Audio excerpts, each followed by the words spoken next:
Ok, capítulo 9 de libre albedrío. Es un tema también controversial que no es tan sencillo para muchas personas. En el contexto general y también en el contexto salvación, ¿sí? Y bueno, creo que no solo en el siglo XVI hubo situaciones controversiales en el inicio de la Reforma. Por ejemplo, lo tenemos aquí, Martín Lutero y Juan Calvino. Ahora sí que esto es importante, por favor. Juan Calvino, Martín Lutero dijeron que el hombre, el ser humano, pues no tiene libre albedrío. Pero ellos estaban refiriendo a algo en específico que necesitamos definir. ¿Qué quisieron decir? Que el hombre natural está completamente incapacitado para desear la salvación, para venir a Cristo. A eso específicamente se referían cuando ellos dijeron, no tiene libre albedrío el ser humano. ¿Por qué? Porque estaban enfrentando a alguien que era muy fuerte o muy conocido en sus enseñanzas, Erasmo de Rotterdam. Erasmo de Rotterdam no fue una persona, según la historia, que se definió exactamente si era católico romano o si era protestante, si estaba del lado del movimiento de la Reforma. Y eso es importante debido a que este hombre nunca dejó en claro si se apartaba por completo del catolicismo romano o continuaba en él, pero en realidad él nunca renunció a lo que es el catolicismo romano.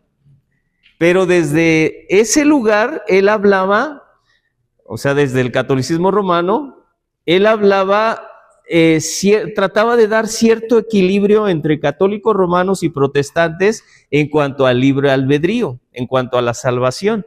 Entonces él se estuvo así como que sí creo esto, compartía algunas cosas con Lutero, pero de pronto decía, no, esto no estoy de acuerdo. Y así se mantuvo siempre. Nunca se fue a un lado o a otro. También decía, no estoy de acuerdo con esto del catolicismo romano, sí estoy de acuerdo con esto, y así trataba de mediar. Es parte de lo que nos debemos tratar de comprender. Y él dijo, el hombre natural no fue corrompido completamente por el pecado original. Es algo que estaba debatiendo tanto Calvino como Lutero. Y ellos decían, no, el hombre fue corrompido completamente por el pecado original. Y en este caso, la gracia divina, en el caso de Erasmo, es la causa primera y necesaria, dijo él. Pero la responsabilidad personal a través de las buenas obras y la voluntad es crucial para merecer la salvación. O sea, aquí Erasmo no terminaba de definir, es que también las obras participan en la salvación. Y ahí es donde Lutero y Calvino decían, no, o sea, la salvación es por fe en Cristo. Y así estaba el debate, eran maestros muy conocidos. Yo creo que en Efesios 2, okay. 9 o 8, sí. No por obras para que nadie se gloríe. Está claro, ¿no? Sí, claro.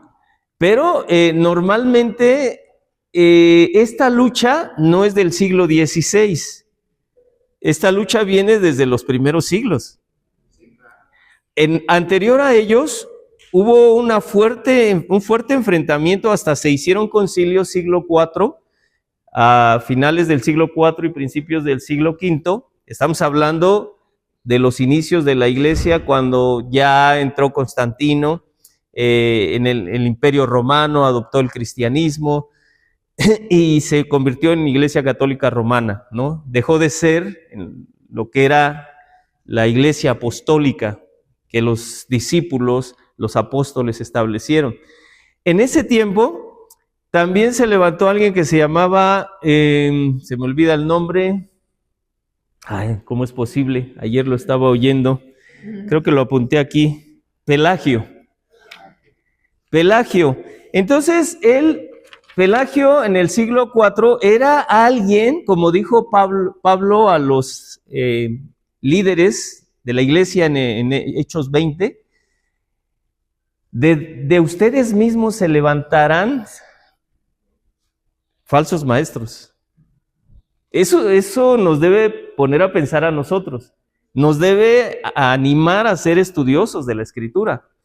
Porque Pablo lo dijo en aquel tiempo, siglo I. Imagínense, se van a levantar falsos maestros que van a engañar y van a arrastrar tras sí. No van a perdonar a las ovejas.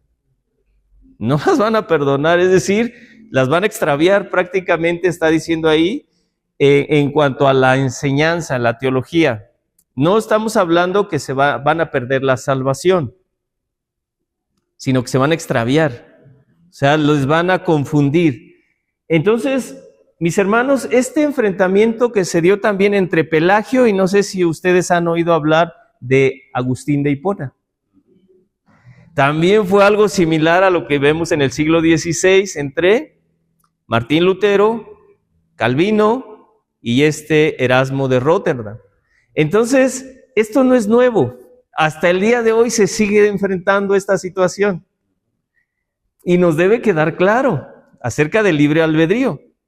Porque también Pelagio dijo, el pecado original no corrompió completamente al ser humano.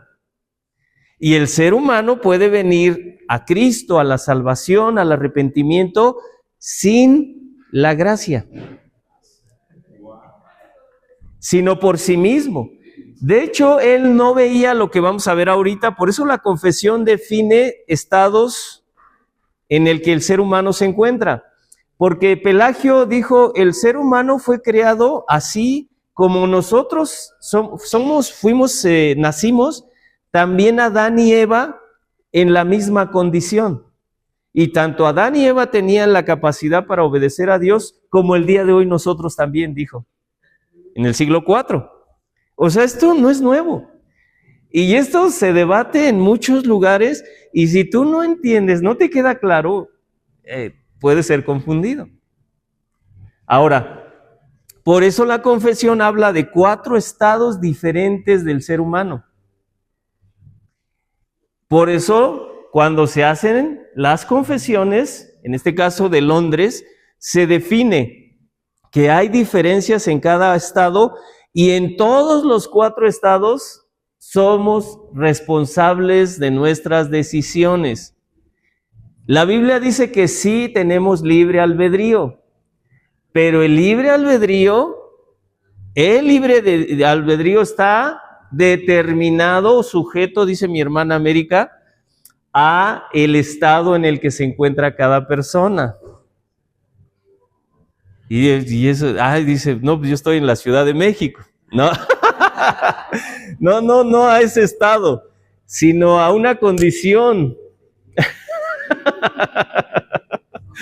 Algunos van a decir, no, yo soy del estado de, ¿qué? Guanajuato. No estamos hablando de eso.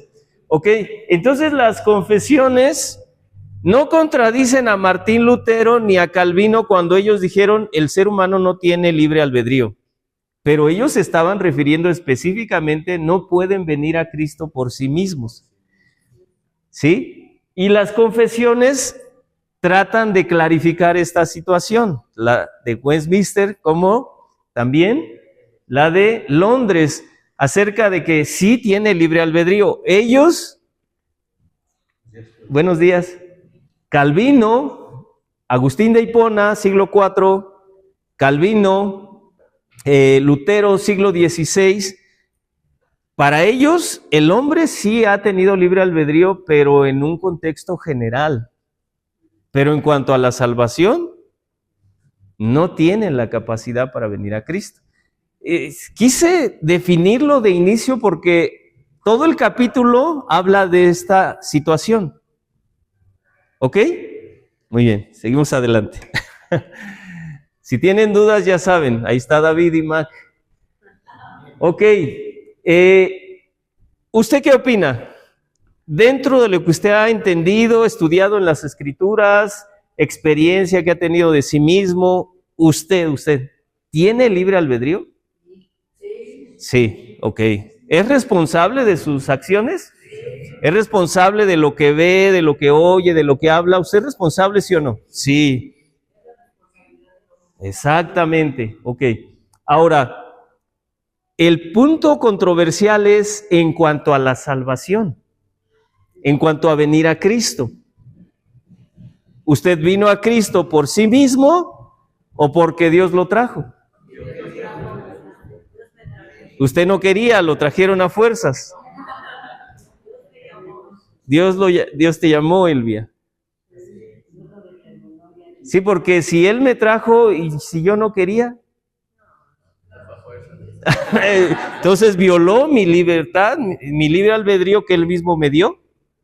Es para que pensemos un poco antes de entrar. Ok, entonces, ¿tú quisiste venir a Cristo?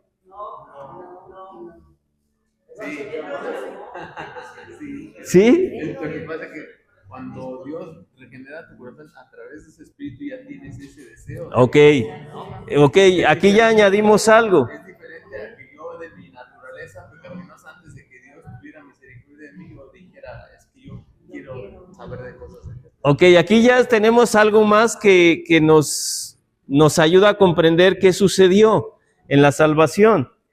Es que yo no quería. Y si Dios me hubiera traído a fuerzas, hubiera violado mi libre albedrío. Es que yo me arrepentí de mis pecados y confesé que Jesucristo es Dios. Ok, pero hubo algo antes de que yo hiciera lo que dice América, una regeneración del espíritu.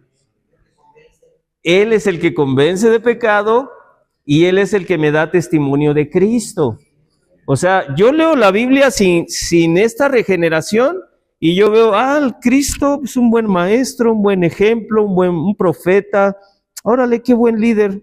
Algún día lo he de seguir tal vez. Hasta ahí se queda. Pero cuando hay obra del Espíritu, regeneración, es mi Salvador, es mi Señor. Él es mi Dios. Y empiezas a definirlo como algo que ya te pertenece. Ahí está la diferencia porque hubo una regeneración y en la regeneración hay una revelación como aprendíamos la semana pasada.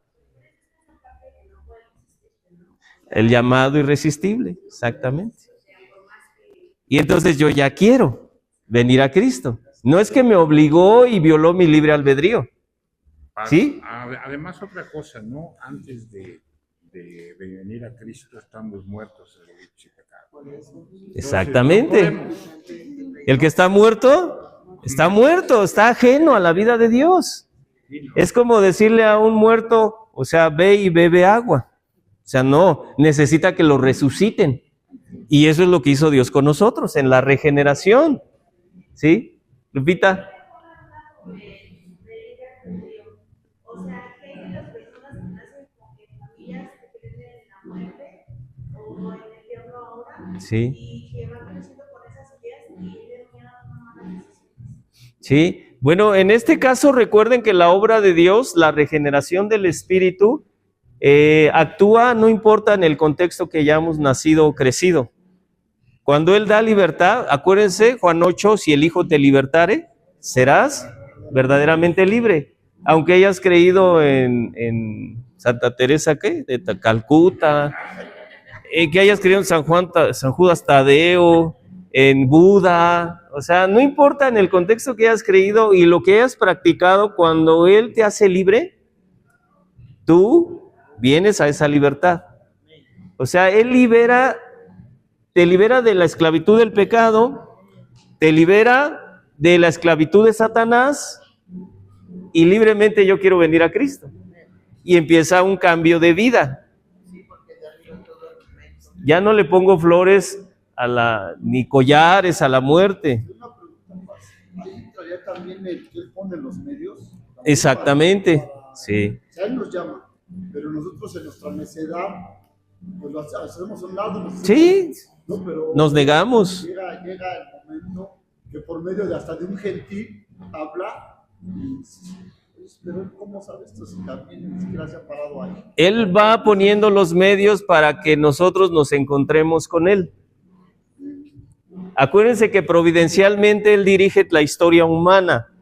No hay una sola célula en tu cuerpo que esté desordenada y que esté fuera del control de Dios.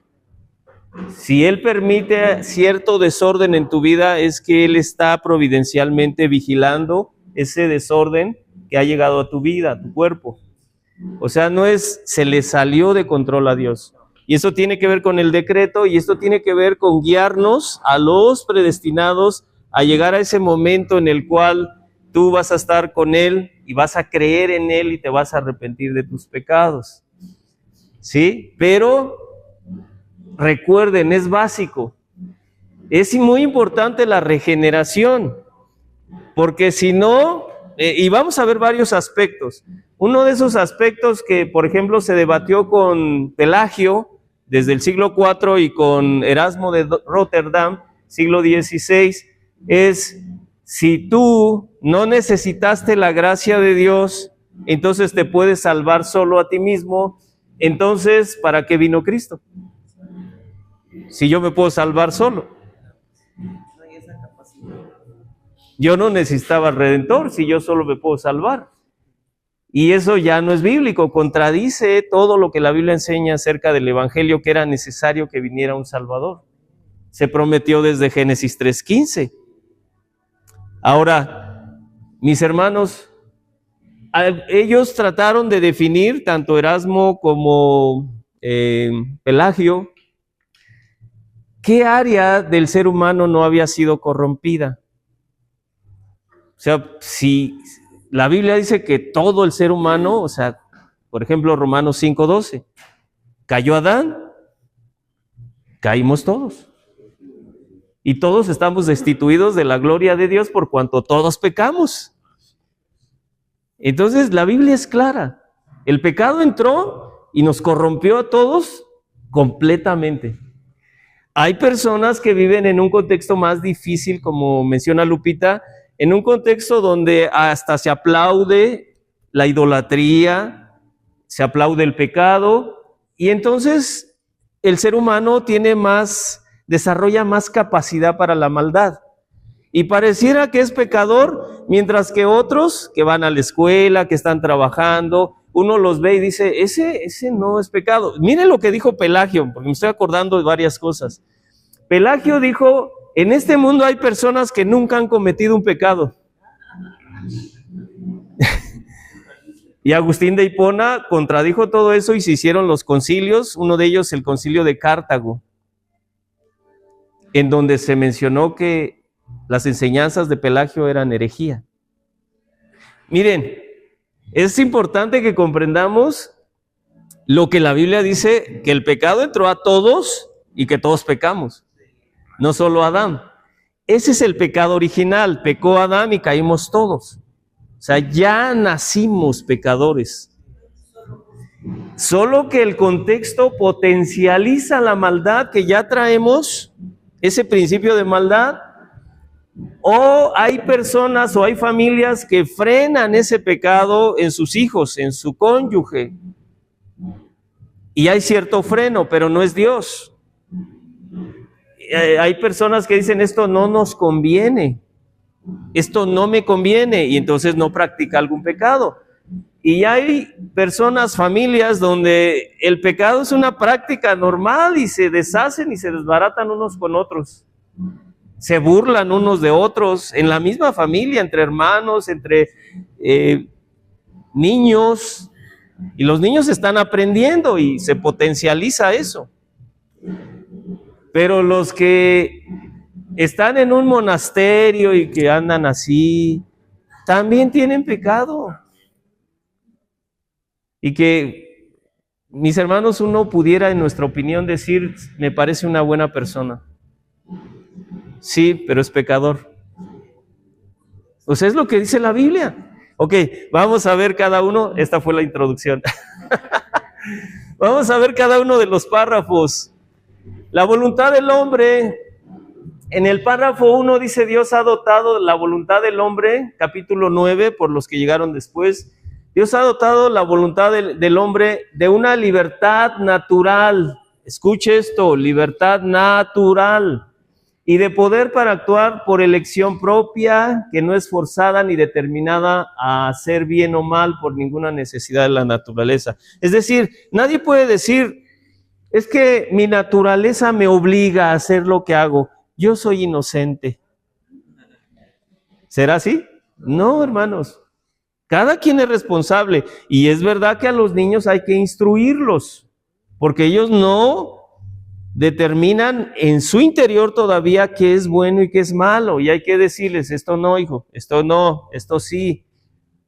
Si un niño se quiere vestir de la ropa de su hermanita, no, mijo, eso no, eso es de niña. Y vea cuando no les ponen ese límite. Y aparte los familiares se burlan porque luego pasa eso en los hogares. Y, ay, mira, a ver, ponle el de fulano y ponle la ropa de niño. Y eso promueve muchas veces un desequilibrio en su mente en cuanto a soy niño o niña. Desde pequeños empieza esta situación. Ok, muy bien, vamos a ver 3 textos. Pero recordemos, somos libremente responsables de todo lo que hacemos, deseamos, de nuestros pensamientos.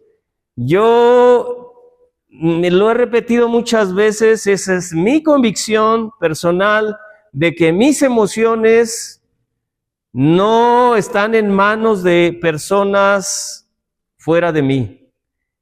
Si alguien dice, o sea, yo sé que aprendimos a hablar así, me hiciste enojar. No, tú no sabes manejar tus emociones. Esa es la realidad bíblica. Cuando alguien dice,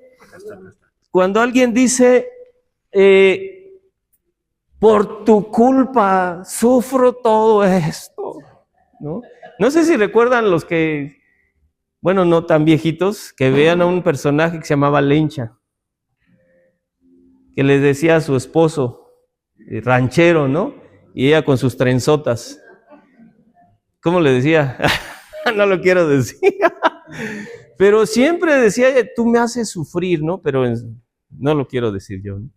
Pero el punto es que si tú creces con esa idea de los demás son dueños de mis emociones, de los demás tienen el control de lo que yo siento en mi interior.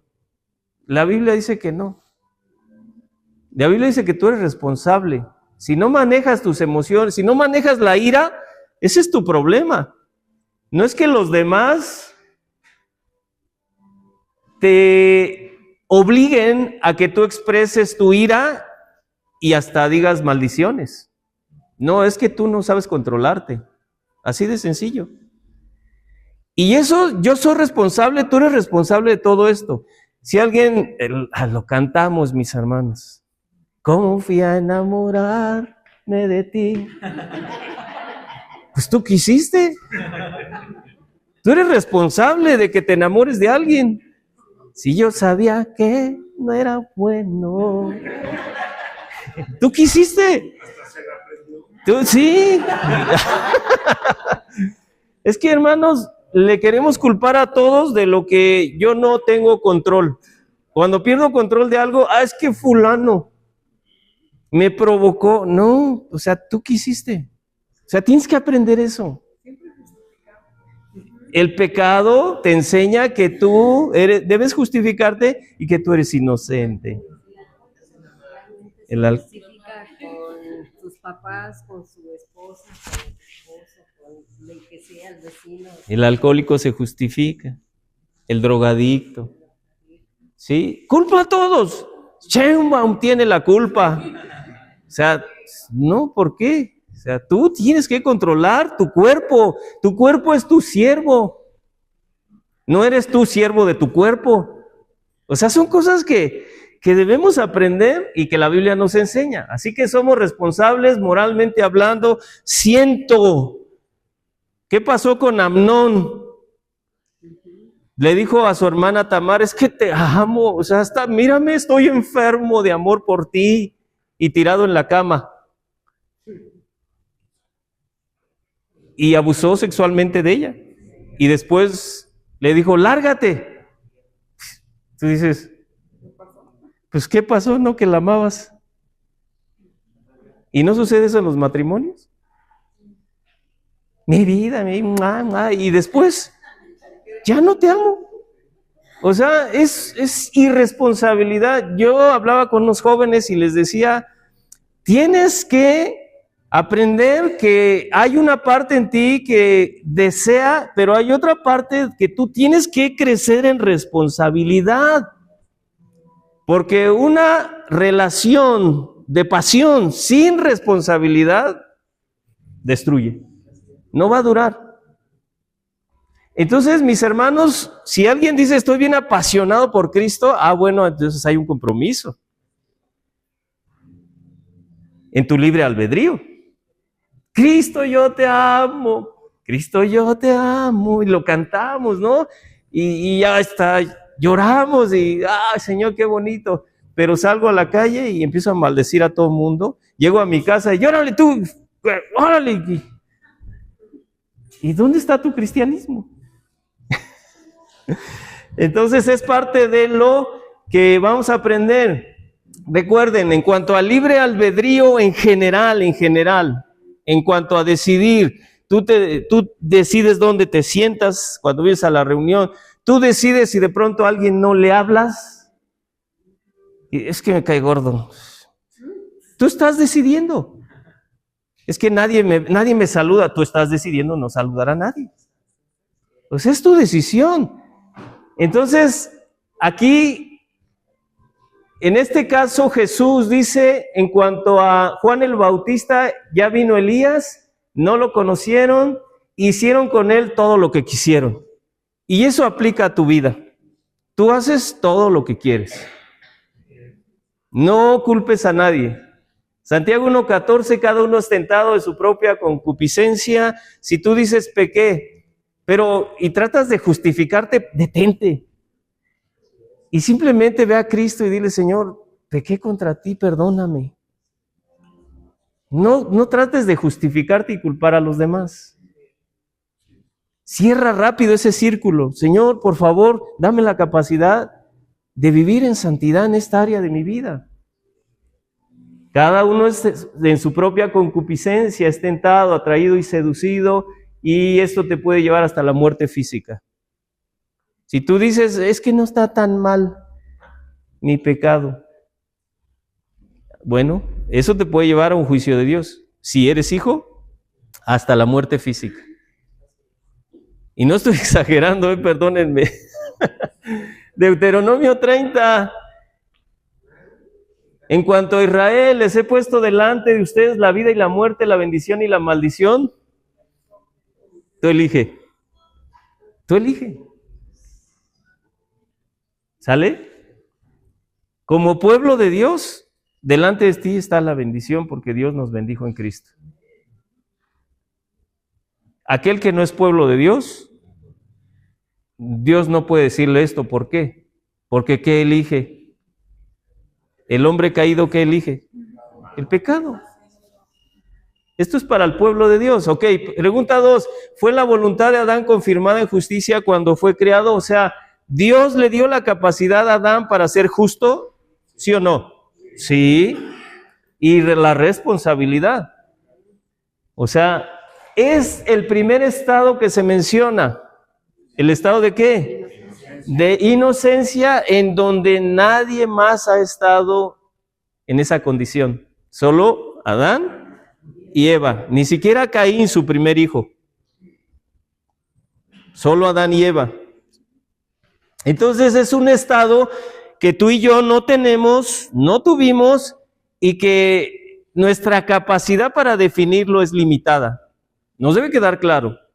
Porque hay personas que dicen, yo sé cómo Adán comió de ese árbol, pues si ya se le había dicho que no comiera, yo no hubiera comido. Escúchame, tú no estuviste en ese estado, no has estado en esa condición de inocencia. Tú naciste, yo nací pecador. Y se nos tiene que ayudar a que frenemos nuestro pecado desde chiquitos. Entonces, no sabemos definir exactamente ¿Qué capacidad tenían ellos? Me refiero, no sabemos definirlo por nuestra experiencia, pero sí podemos tratar de explicar qué dice la Biblia. ¿Sale? Ok. El hombre en su estado, párrafo 2, de inocencia, Adán, Eva, tenía libertad y poder para querer y hacer lo que era bueno y agradable a Dios, pero era inestable y podía caer de dicho estado. Ok, vemos aquí este proceso. Génesis 1:31, Dios creó todas las cosas, día sexto, por la tarde, viernes, vamos a suponer una semana normal como el día, como lo manejamos nosotros. ¿Cómo juzgó Dios su creación? Buena. ¿Que era buena? En gran manera. En gran manera. Eso incluye a Adán y a Eva. No había pecado. No había injusticia, no había guerras entre Eva y su esposo. No había pecado. Traten de imaginarse eso. Los animales no se atacan unos a otros. Una paz que nosotros no vimos. O sea, una paz interna y una paz externa. Sorprendente. Paraíso. Entonces, en ese estado, ellos fueron creados inocentes. ¿Sale? Tratemos de comprender bíblicamente todo esto. Ok. ¿Tenían poder para obedecer a Dios, sí o no? Sí, libremente. Libremente. Voluntariamente. Recuerden que Adán era la imagen de Dios en el Edén. Cuando las criaturas veían a Adán, o sea, es la imagen de Dios. No veían a Adán con un arco o con una resortera ahí matando lagartijas, ¿no? Haciendo daño. No, yo no les comento porque en el estado de Guerrero los niños, a mí me tocó todos con su resortera matando lagartijas. O sea, haciendo daño. Aquí no. O sea, imagínense cualquier animalito en paz, sin atacar a otro, ni al hombre. Imagínense que el varón y la mujer no se peleaban. ¡Qué bendición! ¿Eh? Porque las mujeres pelean mucho, ¿verdad? ¿Sí o no, varones? Nos hacen enojar. Bueno, es su decisión. Génesis 1, 27, 28. Recuerden que Dios creó al hombre a su imagen. Varón y mujer los creó, los bendijo, y por esa bendición, este huerto iba a crecer, la humanidad se iba a multiplicar bajo este estado. O sea, Dios no había dispuesto que la muerte o el pecado estuviera en su creación. Las guerras, la envidia, nada de eso. Hay gente que dice, qué aburrido, porque tal vez no ha sufrido situaciones extremas por causa del pecado. ¿Cuánto no sufre alguien después de que le asesinan a su familiar? O cuando alguien sube a robar en la combi. El sentimiento de impotencia. Imagínense todo eso, o el mundo entero en un contexto paraíso. No hay pecado, no hay muerte, no hay diablo. Tu vecino no es tu enemigo. Este matrimonio tenía todo a su favor, creados a la imagen de Dios, bajo la bendición de Dios. El sentido de justicia de Adán, de Eva era perfecto. No había injusticia. Imagínense un gobierno el día de hoy así.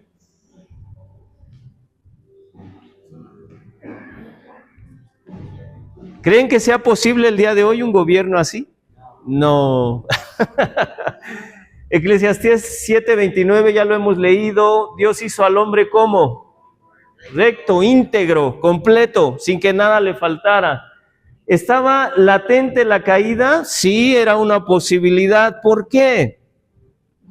Porque Dios en su soberanía determinó que iba a poner un árbol en el medio del huerto del Edén, del conocimiento del bien y del mal, y Dios les dio un mandamiento positivo, es decir, un mandamiento aparte de la ley moral en el corazón, los 10 mandamientos. Ese mandamiento positivo, ¿cuál era? No comerás. Estaba latente la desobediencia, la ruina, la muerte, estaba latente. Si el hombre tenía esa libertad de decir, obedezco y puedo obedecer a Dios y quiero obedecerlo. O desobedezco. Estaba latente la caída. No comerás porque el día que de él comieres ciertamente, ¿qué? Morirás. Ahora, ¿por qué comió Eva?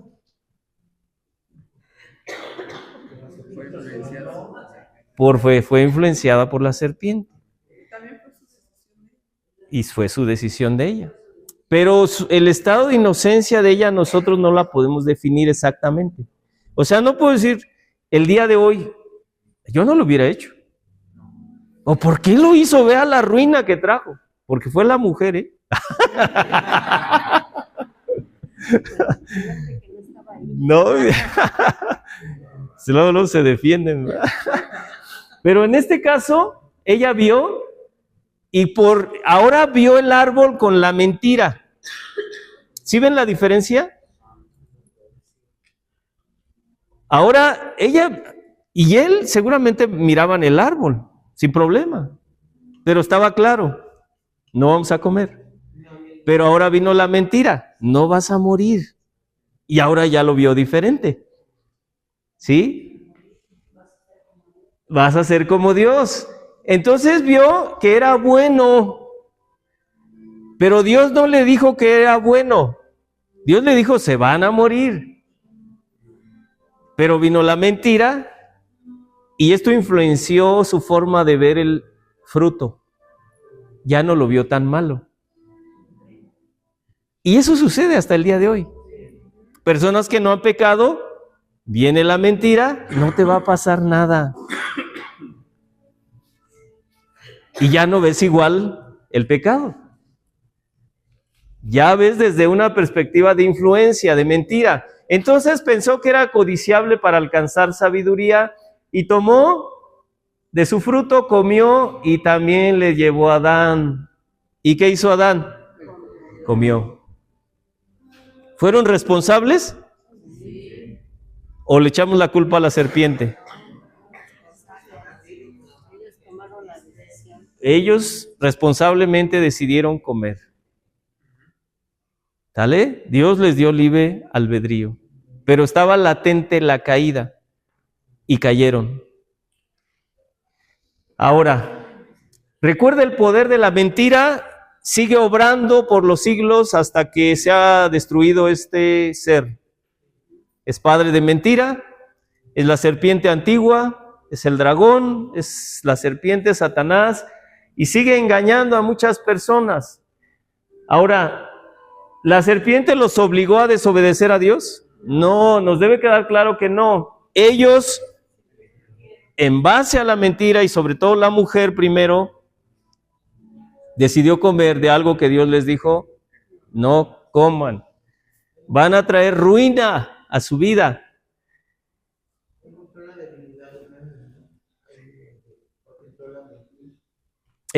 No podemos definir la debilidad humana como algo que enfrentamos nosotros debido a que no estuvimos en ese estado de inocencia. Yo trato de explicarme a mí mismo esto. Y lo único que me queda, de verdad, hasta este momento es ver a los niños. No a un adulto. Para tratar de entender ese estado de inocencia. Y cuando yo le digo, por ejemplo, a mis nietos, ahora sí, vamos a volar. Y mi Ale luego, sí, abuelito, estamos volando, abuelito. Es una mentira. Pero ellos lo creen. Por tratar de entender un poco esa inocencia de Adán y Eva. No te vas a morir. Ah, no me voy a morir. No agarren eso, es lo primero que hacen. o no vayas a tocar eso, y por curiosidad. no. Curiosidad, aunque nosotros estamos en un estado caído, también los niños. Pero Adán y Eva simplemente esa mentira influenció y trajo ruina. Entonces ellos responsablemente comieron. No podemos también nosotros decir, qué mala onda Dios, ¿le echamos la culpa a Dios? Tú sabías que iba a pasar eso. Porque hay gente que culpa a Dios. Si Dios ya sabía, ¿para qué les pone ese árbol ahí? Y culpan a Dios. No podemos culpar a Dios, a la serpiente. Entonces, ¿a quién culpamos? Al hombre. Porque, ¿qué dijo Dios al hombre? Porque primero llamó al hombre, porque él era el responsable, él era el representante, él era la imagen de Dios en la tierra. Y le dijo, ¿dónde estás? Ahora, ¿se dan cuenta de la reacción inmediata por el comer del fruto? ¿Qué sucedió inmediatamente en ellos? Se vieron desnudos y así se veían y no había problema. Pero ahora al verse desnudos, ya no se vieron igual. Y trataron de taparse con hojas de higuera y se escondieron de Dios cuando oyeron su voz. Es algo que sucede hasta el día de hoy.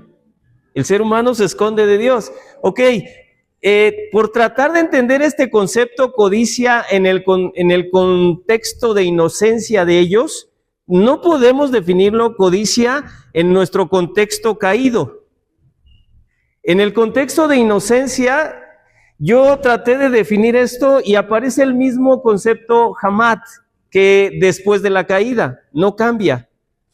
Como diciendo, la codicia es la misma en el estado de inocencia. Yo no estoy muy de acuerdo, esa es mi opinión particular, porque ellos están en un estado de inocencia.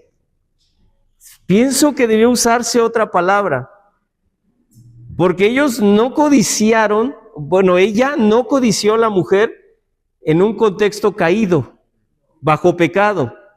Es muy diferente en un estado de inocencia. Pero bueno, en este caso, en su estado de inocencia no brotó de su corazón esta codicia, como sí sucede en el estado caído. Jesús dice en Marcos 7, de lo profundo del corazón nacen los malos pensamientos. Brota la codicia de adentro. Bueno, en Eva no fue así. Ella codició influenciada por la mentira, algo externo. No es que brotó la codicia de dentro, porque si no tendríamos que decir que ella estaba en un estado caído. Y eso es imposible, no es bíblico. Entonces fue algo externo, fue necesaria la mentira para que ella mirara el fruto como no tan malo. Ahora, ¿qué habilidad perdió el hombre en su caída en Adán? Eso nos lleva al párrafo 2 y al segundo estado. El estado caído, de pecado. El hombre por su caída en un estado de pecado ha perdido completamente toda capacidad para querer cualquier bien espiritual que acompañe a la salvación. Por consiguiente, como hombre natural o mujer natural que está enteramente opuesto a ese bien de la salvación, creo que ya se acabó la pila.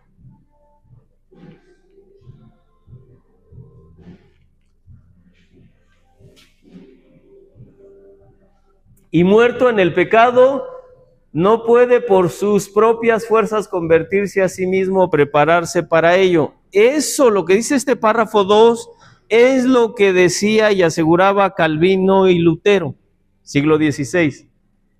El ser humano en su estado caído, porque por la caída de Adán y Eva todos hemos sido engendrados pecadores, todos. Y una prueba, a ver hermanos, como dijo Pelagio, en este mundo hay personas que nunca han pecado. Una prueba de que todos hemos pecado es que todos se han muerto. ¿La paga del pecado? Es muerte. Y esta generación va a morir porque hemos pecado. No lo vamos a poder evitar. Pero Jesús dijo, Juan 11, el que crea en mí, aunque esté muerto, vivirá. Está hablando de la vida eterna. Pero la muerte física, todos.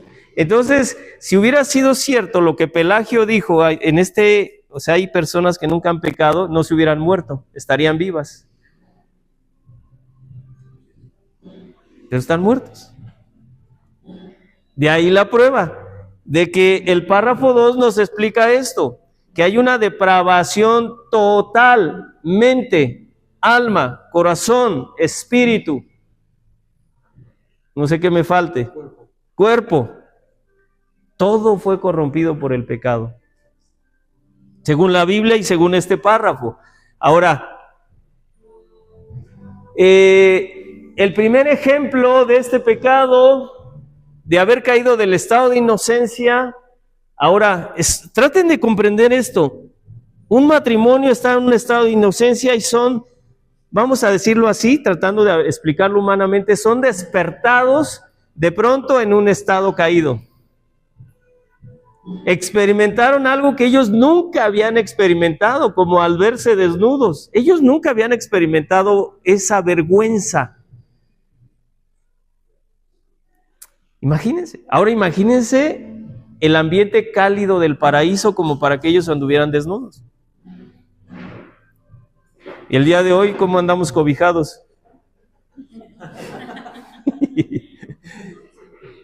Mis hermanos, ellos pasaron de ese estado a ese estado. Ellos son los únicos que experimentaron este cambio. Estamos en un contexto de bendición, de inocencia, y ya, ¿qué pasó? Eso fue extremo, ¿eh? Seguramente empezaron a pelear cuando nunca habían peleado. ¿Qué va a sentirse los de que la voltea a ver a la tirada? Y Caín, Yo creo que hasta los los animales. Acuérdense que la creación también fue sujeta a vanidad. Toda la creación. Seguramente también los animales, si no me matabas, bueno, estoy razonando como ser humano. Pero no se perseguían ni se mataban unos con otros. Empezaron a matarse, ok. El punto aquí también es que nada ha cambiado hasta este momento, desde que Caín, el primer hijo de Adán, mató a su propio hermano. ¿Cómo puede ser eso? Pues hay lugares, hay familias en los que sucede esto. Y fue juzgado por Dios. Dios juzga el pecado y da el pago justo. Fue desterrado. El asunto aquí es que ellos experimentaron este cambio y la condición de todo ser humano es caída. Los teólogos enseñan esto. Si tú pones un animalito herbívoro y un animalito carnívoro y les pones alimento delante de ellos, ¿qué va a elegir cada uno? ¿Qué va a elegir el carnívoro? Carne. Según su naturaleza. ¿Y qué va a elegir el herbívoro? Hierbita, semillas. Según su naturaleza. ¿Qué ha elegido el hombre, el ser humano, por siglos? El pecado. El pecado. ¿Y cómo hacemos que el ser humano ya no elija el pecado? Regenerándole por la naturaleza del Espíritu Santo. Cuando llega la naturaleza del Espíritu que es santo a tu vida, ahora deseas la santidad. Ahora deseas la bendición de Dios. Está la naturaleza caída. Hay una lucha interna. pero ya tengo ambos deseos. Ahora puedo y quiero agradar a Dios. Ahora puedo y quiero alabar a Dios. Ahora puedo y quiero estudiar la Biblia. Pero antes no quería, porque mi naturaleza solo es caída. Y si mis papás, Josías, me decían, vamos a estudiar la Biblia, ay, ¿voy a ganar algo con eso? ¿Sí o no, Josías? Ya me diste testimonio. Pero ¿qué pasa cuando llega el Espíritu Santo? ¿No vamos a leer la Biblia? Ahora tú les dices a ellos, ¿verdad? Cuando que ya los ves cansados. ¿Qué no vamos a leer la Biblia? Ahí está la naturaleza del Espíritu. Eso es lo que nosotros debemos identificar en nosotros mismos y hacer el esfuerzo también de ayudarle a los demás. Oye, clama a Dios que te dé su Espíritu, porque pura carne contigo. Eres carnívoro, ¿ok? Ok. Todos nacimos en este estado de pecado y en esta condición naturalmente huimos de Dios. Naturalmente. Esa es nuestra naturaleza común. Entonces, no te enojes con las personas que les dices, oye, te invito a la iglesia. ¿Y a qué vas? ¿No te aburre? ¿Y cuánto tiempo? Porque acá nosotros damos media hora. No, son 2 horas. Ay, no. Pues, ¿qué tanto hacen? Probablemente estás ante una persona que no tiene vida espiritual. Ok. Toda la historia humana registra toda la historia humana que el hombre es esclavo del pecado. No importa si nació en Rusia, no importa si nació en Iztapalapa, no importa si nació en la clase social más elevada, no importa si es parte del pueblo, todos estamos bajo pecado. Que marchan los sindicatos, ¿no? Que las injusticias del gobierno, pues los líderes de los sindicatos son injustos también con sus trabajadores. Y los trabajadores son injustos con sus patrones y los patrones con sus empleados. Eso siempre ha pasado. Es el pecado. Nadie se escapa. Génesis 6, antes del diluvio, verso 5, que dijo el Señor, voy a raer de la tierra a toda criatura. Por causa del pecado, se acabó, dijo. Y entonces Dios arruinó, quitó la vida de todas las familias de la tierra por causa de este pecado que el día de hoy también existe. Y destruyó a todo. Ahora, Romanos 6 nos dice claramente que el ser humano voluntariamente y libremente ofrece sus miembros al pecado. Y tú puedes definirte a ti mismo, tu cuerpo, ¿en qué lo has usado? ¿Sí? Es importante que tú lo reflexiones. ¿O ha sido pura santidad? ¿Tu cuerpo está completamente en santidad sin cero defecto? No, has pecado. Has usado tu cuerpo para pecar. Ahí está la evidencia del estado caído. No puedes negarlo, por favor. No te engañes. No te quieras presentar delante de Dios de que, ay, estos miserables pecadores, solo yo soy inocente. Escúchenme, porque cuando vemos el pecado de los demás, yo nunca haría eso. Y cuando ves tu pecado, ay, no es tan grave. El pecado hace que tú juzgues pequeño tu pecado y grave el pecado de los demás. Mis hermanos, por favor, ya dejemos de vernos así de, yo nunca haría eso. Por favor, has hecho peores cosas.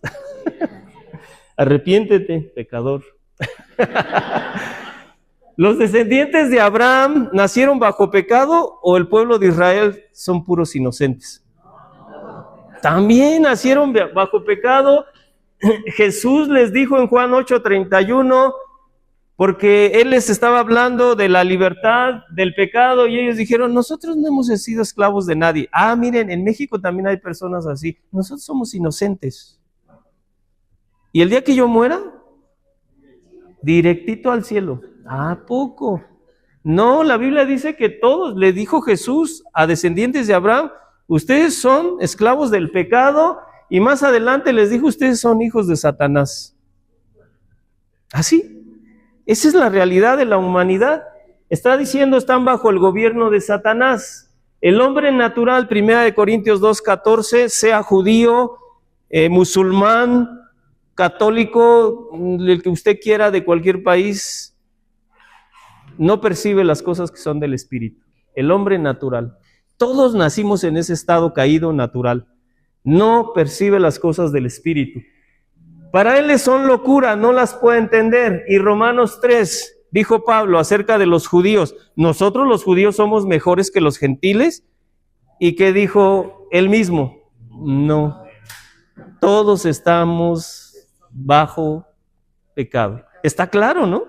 Entonces Pelagio no había leído algunos textos, yo creo, o algo no andaba bien, ni en Erasmo de Rotterdam, y muchos que aseguran que no es tan malo. Mateo 7:17, Jesús dijo, el árbol malo da frutos, ¿qué? Malos. ¿Tú has dado frutos malos? ¿Sí? Sorpresa, eres pecador. Efesios 2:1.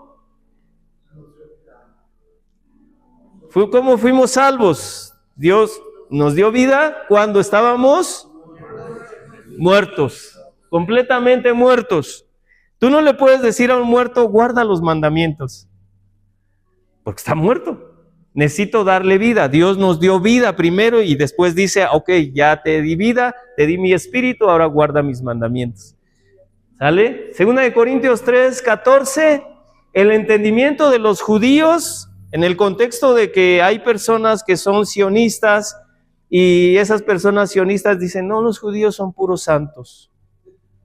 Es el pueblo de Dios. Sí, Dios los eligió en el Antiguo Testamento, pero la Biblia habla de un remanente que es salvo, no todos. Tristemente. En este caso, está explicando Pablo que el entendimiento de ellos se embotó hasta el día de hoy, y eso lo podemos decir hasta el día de hoy, siglo XX. ¿O qué siglo estamos? 21. 21, sí lo podemos decir lo mismo. Ellos siguen leyendo a Moisés y todavía tienen el velo puesto sobre su corazón. No entienden. Están esperando a otro Mesías, porque Cristo no es Mesías para ellos. Y siguen en su esclavitud. 2 Corintios 4, nuestro evangelio está encubierto para ellos y para los gentiles que no creen.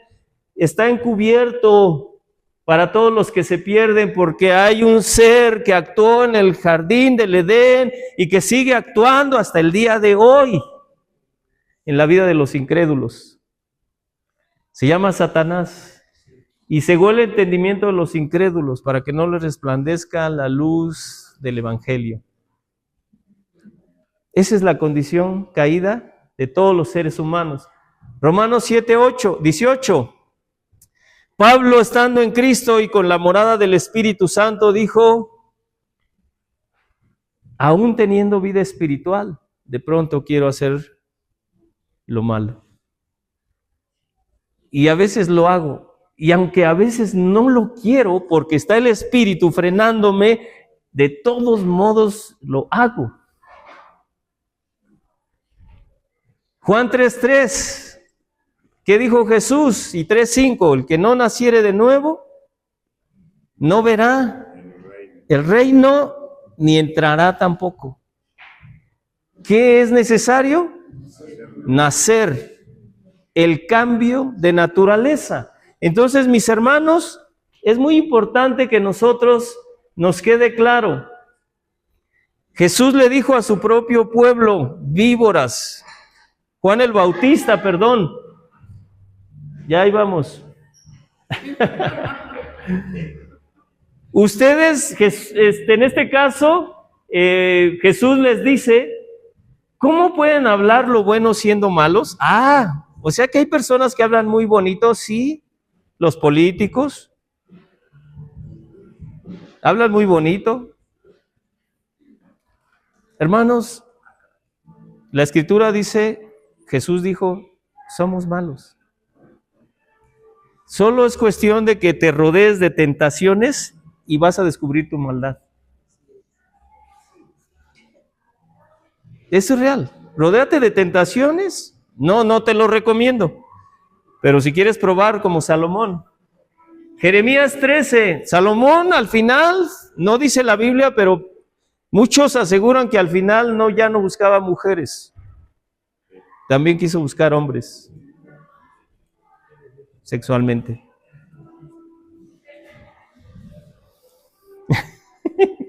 Un hombre sabio, ¿eh?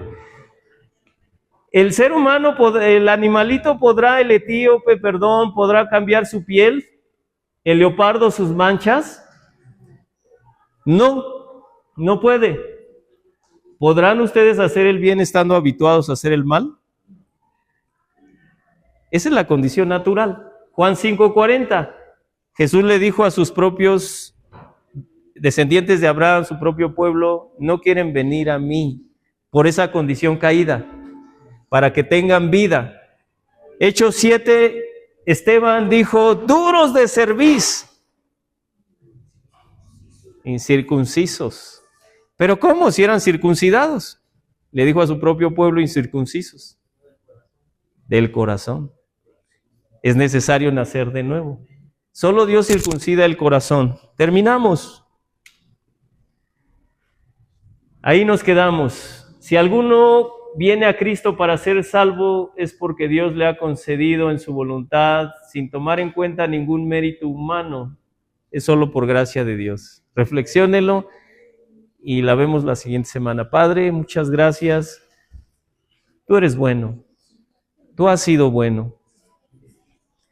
Es por gracia que nos has perdonado. Es por gracia que nos has hecho partícipes de la vida eterna. En Cristo Jesús, nuestro sumo sacerdote, tenemos acceso a la vida eterna. Señor, muchas gracias. De verdad, nosotros también estábamos en ese estado caído. Y te rogamos, si alguien no ha nacido de nuevo, tú conociendo quién es tu hijo, quién es tu hija, Señor, y quién no, tráelo a la vida eterna. Por favor, circuncida su corazón, sus oídos. Ilumina tu evangelio en sus corazones. Te lo rogamos, y no solo hablo a mis hermanos que estamos aquí, sino a aquellos que van a venir a la reunión general. Hágase tu voluntad en el nombre de Jesús. Amén.